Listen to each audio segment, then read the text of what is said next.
أنا زيك بالضبط، عدِّت عليَّ الليلة اللي كنت حاسس فيها إن الدنيا كلّها ضدي، وإن كل حاجة بتمشي عكس اللي أنا عايزه، وإن مش معقول يكون في حد عنده سوء حظي أو معاناتي، وبدأت أسأل نفسي كتير السؤال اللي كلنا بنسأله: ليه يا رب؟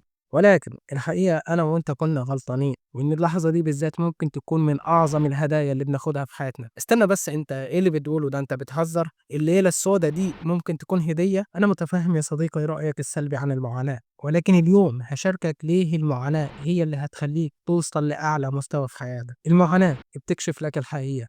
بالضبط، زي ما سمعتني، أنا وأنت بالغالب بنعيش داخل صورة وهمية خلقها عقلنا، الصورة دي بتعبّر عن العالم اللي إحنا عايشين فيه، وبتعبّر عن معرفتنا بنفسنا ومعرفتنا باللي حوالينا، واللي في كتير من الأحيان بتكون وردية زيادة عن اللزوم. بالوضع العادي أنت بتشوف إن الأمور بتمشي تحت السيطرة الكاملة، وإنك قوي وذكي بما فيه الكفاية إنك تواجه أي تحدي، ولكن الحقيقة غير كده. وقت المعاناة الصورة اللي كانت وردية بيبدأ يتغير لونها، وتظهر عيوبها واحدة ورا التانية، فتلاقي بإن العالم اللي انت عايش فيه مش بالشكل اللي انت معتقده، وإن الناس اللي حواليك كمان مش بالشكل اللي انت فاكره، وكأنهم ناس غريبة عنك. والأغرب من كده انت نفسك مش بالمعتقد أو بالصورة اللي راسمها عن نفسك. في الوقت ده انت بتعرف فيه نفسك الحقيقية.